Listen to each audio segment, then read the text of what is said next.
이번에 발표를 맡은 이유성입니다.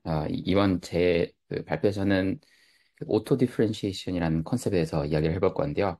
결론부터 말하자면 보통 forward, backward 메서드가 있고 그 중에서는 backward 메서드가 현업에서는 제일 많이 쓰이고 있습니다. 근데 그 이야기에는 좀 복잡한 측면이 있어서 예시를 들면 한번 설명해 본 거는 forward 메서드를 이제 대상으로 AD가 어떻게 작동하는지 간단하게 이제 설명을 드릴 거고 실제 현업에서 사용되는 예시 사례 같은 경우는 백워드 메서드를 통해서 한번 여러분들께 이야기를 드리고자 합니다. 그래서 가볍게 도대체 왜 갑자기 파이낸스 이야기를 하는데 AD 이야기를 하냐라고 궁금하실 수가 있어가지고 가볍게 그 백그라운드 소개를 하자면은 파이낸스에서 자체는 리스크라는 개념이 매우 중요합니다. 리스크를 통해서 되게 지속 가능한 투자를 할 수 있게 하고, 동시에 이제 최대한으로 수익을 낼 수 있는 그런 스탠스들을 취할 수 있는데요. 이때 이 리스크라는 개념이 바로 가격이 얼마나 외부 요인에 민감하게 반응한지를 수식화해서 나타낸 그런 가치라고 보시면 되겠습니다.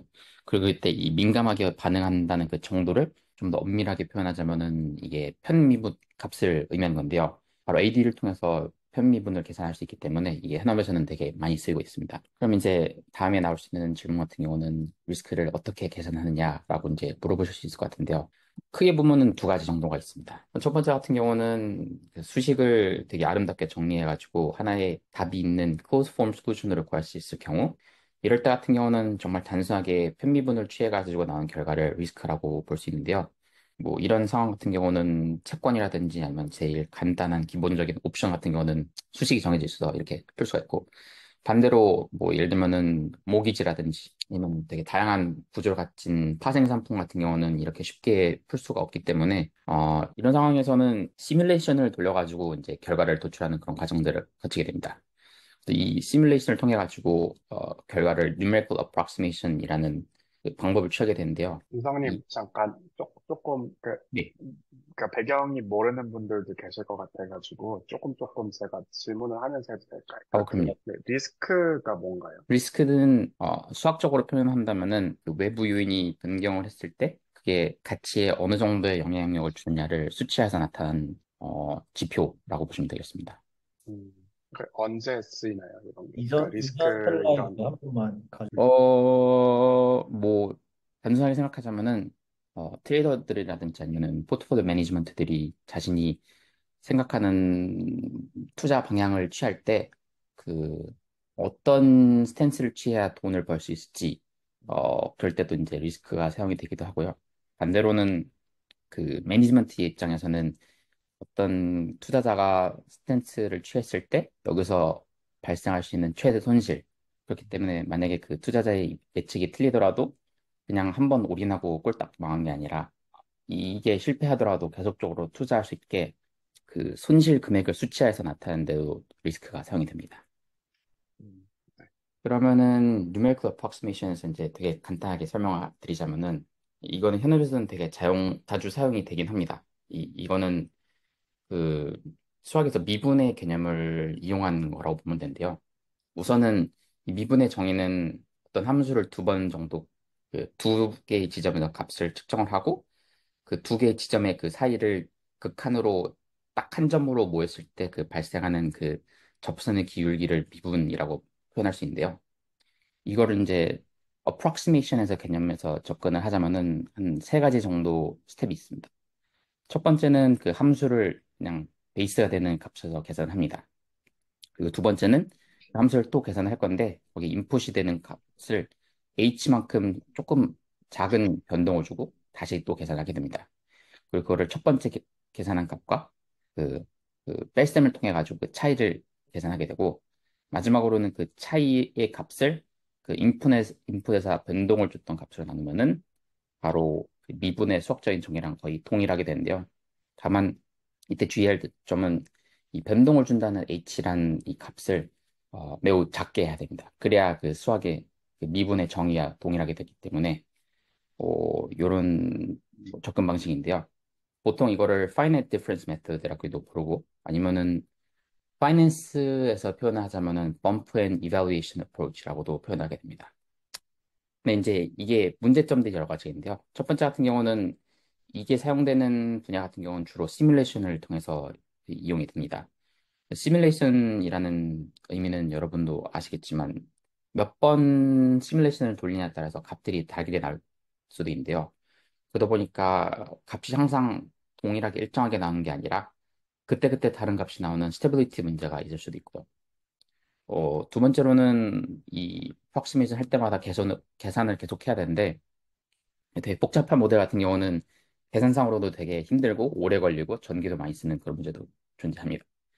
여러 가지 이제 단점들이 존재한데요. 그래서 이걸 보완하기 위해서 다른 방법들이 또 고안이 됩니다.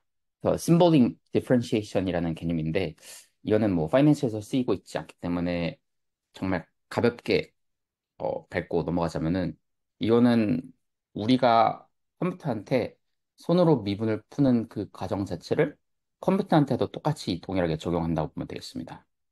그래서 여러분이 만약에 매트랩이라든지 아니면 울프람 알파 이런 거를 써보셨다면은 걔네가 미분을 풀어주는 그 기능들인데요. 걔네가 이 심볼릭 디퍼런시에이션을 그대로 적용한다고 보면 되겠습니다. 근데 이제 요건 이제 중요하지 않기 때문에 다 넘어가자면은 어쨌든 얘가 단점이 존재합니다. 뭐냐면은 손으로 풀면은 이게 엄청 복잡해져요. 특히 수식이 뭐 한두 개 가볍게 간단하게 이루어진 게 아니라 딥러닝처럼 정말 다양하게 다층 구조를 가지고 있다면은 이게 손으로 수식으로 표현하자면은 이 한도 끝도 없이 늘어나기 때문에 한계가 존재합니다. 그래서 이제 이성님, 들어가기 전에 그 뭐지? 리본을 지금 현업에서 쓰실 때 언제 쓰시는지 약간 이런 거 좀 궁금하거든요. 미분이 어 저희가 어쨌든 리스크를 거의 모든 프로덕트에 대해서 미분의 값을 측정해야 됩니다.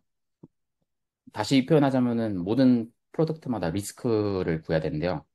어떤 상품들 같은 경우는 그냥 수학적 정의로 미분을 구해가지고 리스크 값이 바로 나오기도 하는 반면 다른 상품들은 시뮬레이션을 통해서 첫 번째로 그, 그 상품의 가격을 구하고 예를 들면은 뭐 파월이 다른 FOMC 때 금리를 인상하기로 했다. 그럼 그 인상 부분에 대해서 우리가 들고 있는 국채들의 상품들이 얼마나 가격을 변동하느냐라고 해서 시뮬레이션을 통해서 다시 또 국채 가격들을 또 구합니다.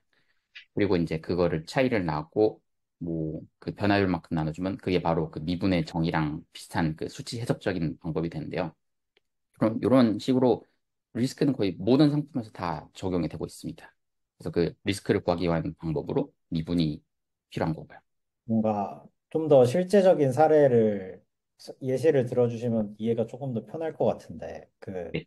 결국 채권이나 뭐 에퀴티나 이런 것들을 은행에서 들고 있을 텐데 그게 뭐 예를 들어 앞으로 뭐 FOMC의 이자율 변화에 따라서 얼만큼 바뀌는지에 대해서 미리 그러니까 그게 바뀜에 따라서 우리의 장부 가치가 어떻게 바뀌냐에 관심이 있는 거잖아요. 그래서 그런 거를 리스크로 표현을 해가지고 아 뭐 3개월 뒤에 0.25% 떨어지면은 우리의 현재 북밸류는 뭐 어느 정도에서 어느 정도까지 변화한다. 혹은 뭐 몇 퍼센트 확률로 어느 정도 구간에 있을 거다. 약간 이런 것들을 알고 싶어 하는 거고요. 맞죠? 네, 맞습니다. 만약에 예를 들면 리스크의 값을 구하지 않잖아요. 그러면 만약 여러분들이 다음 미팅에 대해서 베팅을 하고 싶어요. 나는 내가 생각하기에 파월이 뭐 금리를 그대로 유지할 것 같다. 아니다. 금리를 인상할 것 같다.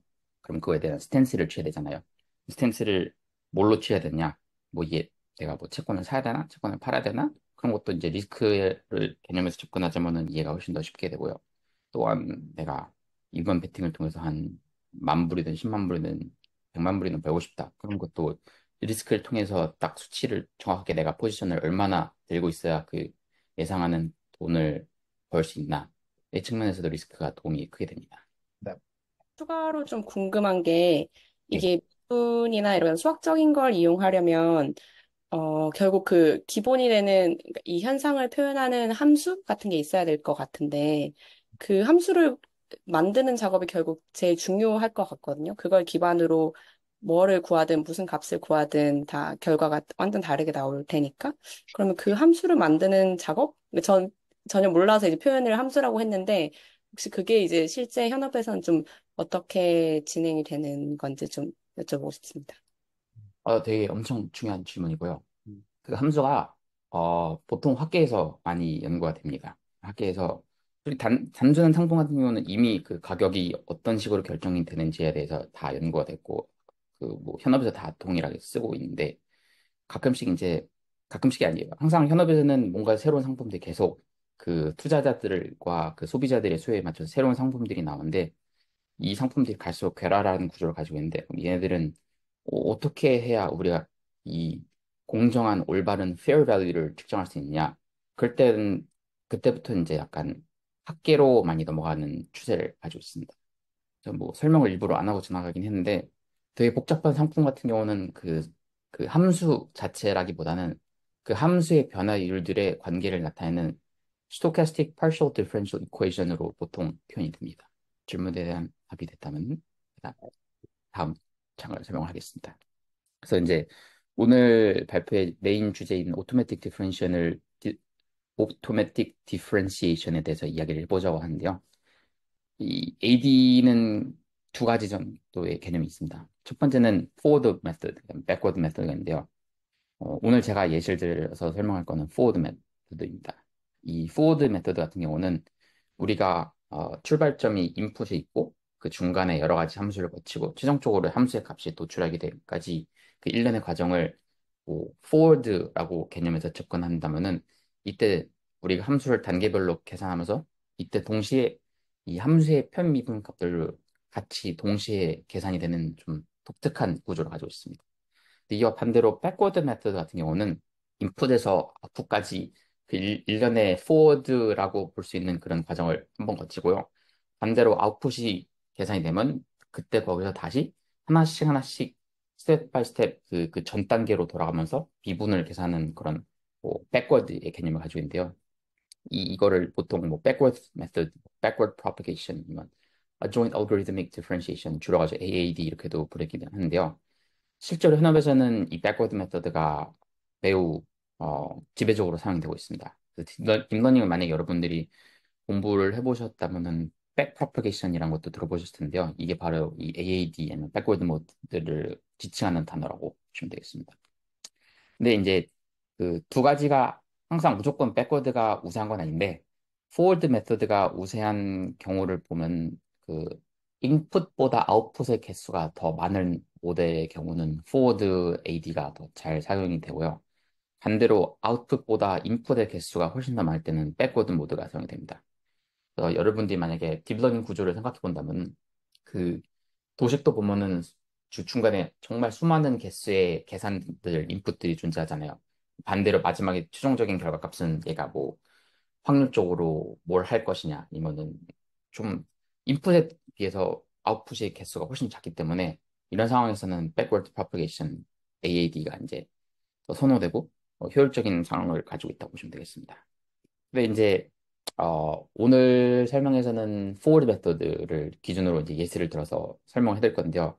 이 forward 메서드를 이용하기 위해서는 우리가 듀얼 넘버라는 개념을 가볍게 설명을 하고 지나가야 됩니다.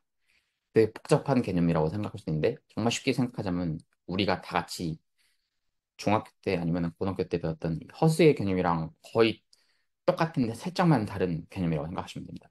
허수를 여러분이 생각한다면은 이거는 우리가 실수가 있고 그거에 상반되는 허수가 존재하잖아요. 그랑 마찬가지로 이 듀얼 넘버라는 시스템은 우리가 항상 생각하는 그냥 실제로 존재하는 그 실수 뭐 1에서 100 마이너스 2000 이런 숫자를 듀얼 넘버라는 시스템을 통해서 또 새롭게 표현할 수 있습니다. 그때 이제 듀얼 넘버에 사용되는 이 개념이 엡실론이라는 건데요. 허수에서는 그 허수 자체를 제곱하면 마이너스 1이 남잖아요. 근데 이 듀얼 넘버는 이 듀얼 컴포넌트를 제곱을 하면 0이 나오는 특이한 성질을 가지고 있습니다. 그렇지만 이 엡실론 자체가 0은 아닙니다. 이게 뭐 이게 존재할 수 있나라고 생각할 수 있는데 그냥 이런 게 있다라고 그냥 생각하고 넘어가는 그런 개념적인 구조라고 보시면 되겠습니다. 그래가지고 다시 축약해 설명하자면은 우리가 어떤 실수가 있든지 그 실수를 듀얼 넘버라는 다른 시스템을 통해서 표현할 수 있다. 요, 이렇게 생각하시고 넘어가면 될 것 같은데요.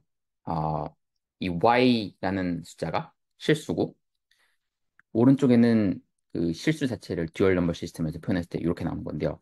이 x는 솔직히 말하면은 y랑 동일한 실수의 값을 가지고 있습니다. 근데 이제 옆에는 따로 따라오는 a 곱하기 엡실론이라는 이 듀얼 컴포넌트가 있는데 결론부터 말하자면은 x는 그 함수의 실제 값을 의미하게 되고 이 a는 그 함수의 편미분 값을 의미하게 되는 정말 독특한 구조를 가지고 있습니다. 그러면은 이게 도대체 어떻게 가능하냐라고 궁금하실 것 같아가지고 바로 다음 장에서 설명을 하자면은 우리가 아까 y는 x 플러스 엡실론이라고 정의를 내렸잖아요. 그래서 함수 y, fy가 있을 때 여기다가 이제 대입을 합니다. 그럼 f는 x 플러스 엡실론으로 다시 정의를 되는데 이게 정말 특이한 성질을 가지고 있어서 이 함수 자체가 두 개로 쪼개질 수 있습니다. fx 그리고 f 프라임 x 곱하기 엡실론. 이 f 프라임이라는 개념 자체는 f라는 함수의 편미분을 나타내는 표식이라고 보시면 되겠는데요. 이게 실제로는 증명을 해야 이해할 수 있습니다. 그래서 제가 이 다음 이 슬라이드에다가 그 증명을 간단하게 적어놨는데요. 이거는 어, 공학도 분들을 위해서 넣어놓은 내용이어가지고 따로 설명하진 않고 지나갈 텐데 그냥 여러분들이 생각할 때는 그냥 받아들여 주시면 좋을 것 같습니다. 그래서 다시 요약하자면은 이 듀얼 넘버를 통해서 숫자를 표현했을 때 그 f의 x 플러스 엡실론 값은 쪼개질 수 있어가지고 fx와 f 프라임 x로 나눠질 수 있다라고 그냥 어, 넘어가 줄 수 있으면 정말 감사하겠습니다. 이 값이 이제 그냥 우리는 사실 그렇다라고 이제 받아들였을 때 몇 가지 이제 추가적인 개념들이 있을 수 있는데 그럼 듀얼 넘버들을 기준으로 우리가 새롭게 계산했을 때 이 계산되는 애들은 도대체 어떻게 정리가 되느냐라고 생각할 수 있는데요. 어, 요 내용이 이제 그 해당되는 개념인데 그 좀 특이하게도 그 듀얼 넘버를 통해서 계산했을 때는 그냥 우리가 일반적인 수치 수학적인 뭐 실수를 이용한 계산이랑 정말 동일하게 적용됩니다. 그래서 예를 들어서 더하기를 한다 그러면은 결과값은 그 실수의 함수 결과값들끼리 더한 값 그리고 그 편미분들끼리 더한 값 이렇게 나눠진대요. 만약에 곱셈을 하게 되잖아요. 그러면은 이때도 똑같이 그 실수의 함수들을 곱한 값 그리고 여기 뒤에 따라오는 요 부분들 요게 만약에 여러분들이 그 미분을 공부하셨다면은 익숙할 수 있는 게 미분엔 몇 가지 정의, 뭐 법칙들이 존재하는데 요거는 어떤 곱셈으로 이루어진 함수를 미분했을 때 나오는 그 정의와 동일한 구조를 가지고 있습니다. 그래서 간단하게 요약을 하자면은 수학에서 제일 기본이 되는 몇 가지 오퍼레이션들 있잖아요. 더하기, 빼기, 곱하기, 나누기 이런 거 같은 경우는 우리가 실수로 계산을 하나 듀얼 넘버로 계산을 하나 거의 동일하게 적용이 되고 만약에 듀얼 넘버를 통해서 이 기본적인 오퍼레이션을 하잖아요. 그러면은 나오는 결과값들은 그 실수의 값들이 원래 우리가 알고 있던 그 오퍼레이션을 적용한 값과 동일하고 그 뒤에 따라오는 듀얼 오퍼레이션의 값은 그 함수의 그 미분의 정의를 통해서 나오는 값과 동일하다라고 보시면 되겠습니다. 근데 이게 되게 막 이론적으로 설명하다 보니까 이게 도대체 무슨 소리야 하고 막 헷갈리실 거라고 저는 생각하고 저는 더 헷갈렸기 때문에 좀 예시를 통해서 설명을 해드리고자 합니다. 첫 번째로는 어떤 되게 복잡한 함수, 이 fx는 x의 제곱이랑 2의 x승의 곱으로 이루어진 함수가 있다고 정의해 봅시다. 그 AR 통해서 저한테 풀어달라고 요청했거든요. 그러면 결과값이 이렇게 나오는데 만약에 3의 값에서 나오는 이 미분값은 그 AI가 풀어주기를 97.91의 값을 가지고 있다라고 이렇게 풀어줬습니다. 그리고 위에는 그 A가 풀어준 정의에 의하면 나오는 그 편미분 값인데 이거를 듀얼 넘버를 통해서 똑같이 복제를 해서 여러분들께 보여드릴 수가 있는데요. 어, 프로그래밍 언어를 통해서 여러분들께 좀 설명을 해드릴 수 있을 것 같긴 합니다. 우선은 듀얼 넘버라는 그런 새로운 실수 시스템 자체를 프로그래밍 언어로 통해서 정의를 해야 되는데요. 그 이름 자체는 듀얼 넘버라고 불렀을 때 각각에 존재하는 여러 가지 사칙 연산을 우리가 정의를 하게 됩니다. 그래서 요 앞장에서 보면은 제가 더하기, 곱하기 이가 어떻게 듀얼 넘버에서 표현이 되는지를 정의를 보여드렸잖아요. 우선은 실수끼리 더하고 듀얼끼리 더하고 가 이제 수식으로 여기 이렇게 보여줬는데 마찬가지로 여기 코드에서 똑같이 보여줍니다. 듀얼 넘버가 서로 덧셈이 이렇게 정의되길 원한다. 어떻게 정의가 되냐? 본인의 실수값과 그 새로운 듀얼 넘버의 실수값을 더해주고 또 마찬가지로 본인의 듀얼 컴포넌트와 그 다른 듀얼 넘버의 듀얼 컴포넌트를 더해주는 형식으로 그 덧셈이 정의가 된다라고 이제 우리가 그 프로그래밍 언어를 통해서 정의를 해준 거고요. 마찬가지로 빼기도 또 동일하게 적용이 되고 곱셈 같은 경우도 어, 실수 자체는 서로 실수끼리 곱해주고 그 다음에 그 미분의 정의가 있잖아요. 실수와 듀얼 곱해주고 듀얼과 실수를 곱해주고 더해주면은 이런 식으로 새로운 듀얼 넘버가 정의가 된다라고 어, 요 식 자체를 그냥 파이썬에다가 다시 옮겨 적은 거라고 보시면 되겠습니다.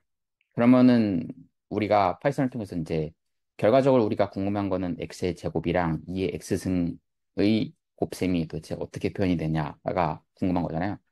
그래서 x의 제곱이랑 특히 2의 x승을 듀얼 넘버로 표현을 해보려고 합니다. 그래서 그 2의 x승을 제가 이름이 갑자기 생각이 안 나가지고 exponential of 2라고 대충 정의를 했는데 이것도 수학적인 정의를 통해서 풀게 된다면은 이렇게 표현이 될 수 있는데요.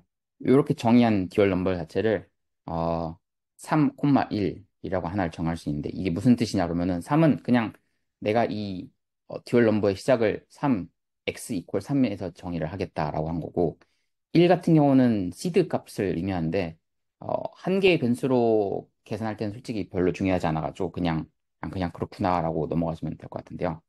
그래서 우리가 이제 궁금했던 그 f의 x라는 함수를 이렇게 정할 겁니다. x를 두 번 곱해준 x의 제곱과 x를 2의 x승으로 곱한 그 두 개의 복잡한 함수로 나는 함수를 정해야겠다. 그리고 이 함수를 듀얼 넘버를 통해서 계산하게 되잖아요. 그럼 실제로 72랑 편미분의 값은 97.907로 나오겠는데 그 AI가 풀어준 편미분 값은 뭐 얘네가 대충 그 라운딩을 한 것 같아요. 97.91. 그래서 좀 특이하게도 포워드의 개념을 통해서 계산하면은 그 함수의 값이 계산되는 동시에 편미분도 이렇게 같이 그 병렬적으로 계산을 할 수 있다라고 뭐 생각하시면 될 것 같습니다. 근데 여러분들 이게 그 슬라이드를 보게 되면 아마 이해하기가 되게 어려울 것 같아가지고 제가 이 코드 자체를 콜랩에다가 만들어가지고 공유해서 만약에 여러분들이 이게 좀 궁금하시다 보면은 이 링크에 직접 가셔가지고 한번 돌려보시면서 이렇게 듀얼 넘버가 작동이 되는구나라고 한번 플레이 해보는 것도 좋을 것 같습니다. 근데 이게 되게 헷갈리는 개념이어가지고 이해가 안 가시고 그럴 수도 있을 것 같은데 혹시 뭐 질문들 있으신 분 있으면 언제든지 말씀해 주십시오. 이성님, 근데 재밌게 보고 있는데요.